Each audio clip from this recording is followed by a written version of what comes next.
everybody, so we're back talking some more House of the Dragon on the channel with episode 2. I am all in on this Game of Thrones prequel. That first episode was a great foundation for what's to come, and there's so much intrigue going forward into the story with Rhaenyra now being officially named the heir to the Iron Throne at the end of the episode. One of the first things that caught me off guard about the episode is that there is a 6-month time jump between episode 1 and episode 2, because they do mention early on that it has been 6 months since the Queen had passed, so I figure we're going to continuously time jump further and further as the season progresses. Since we do know inevitably down the line in the season, Alicent Hightower and Rhaenyra Targaryen are going to be played by completely different actresses. Normally I don't talk about the intros to shows, but for a show like House of the Dragon, I mean, what a gorgeous intro. I am glad that they kept the iconic music from Game of Thrones from Ramin Djawadi.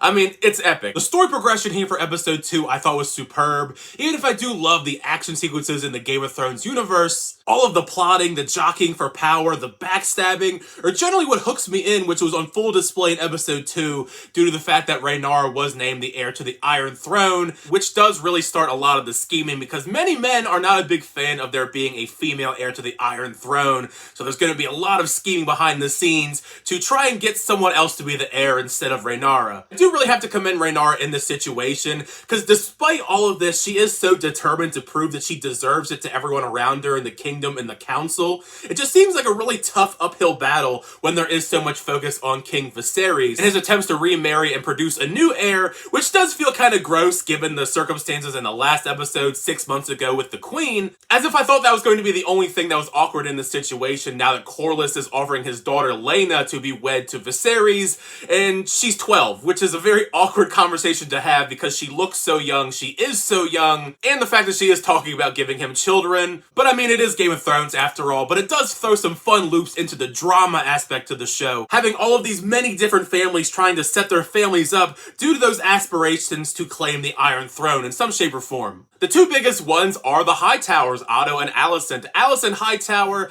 I mean, sure, she does have some great emotional scenes when she is trying to comfort Rhaenyra, but she is very crafty, and same as her father. Otto is just probably the worst character so far, at least in my opinion. Reminds me a lot of Littlefinger back in Game of Thrones in the way that he plots things out, sending his daughter off to try and woo the king. And in the end, I guess it worked because he does end up choosing Alicent to be his next wife instead of Laena. So we dodged a bullet there, even though that was an awkward little situation. Although Alicent is kind of young too. I mean, let's be real. Look, I am well aware that I am not supposed to like Daemon Targaryen as a character, but Matt Smith is just doing too great a job as the character. Even despite him not being in the episode all that much, he's great. Of course he's not going to give up the fight for the Iron Throne and do anything he can to get his spot back as the heir. It was also just badass to see him in Dragonstone and then Rhaenyra show up to kind of save the day and steal the egg back from him. But it does feel like we're setting up a lot of his plot threads for later on in the season, because I mean, he's a very nefarious character. Of course he's going to have long-term plans for all of this stuff. Especially with the way that we end off the episode, now that Corlys has been spurned by Viserys, he's gonna go team up with Daemon in some shape or form. But yeah, all around a great episode, despite this being a prequel and I have a general idea of where this story is going to lead.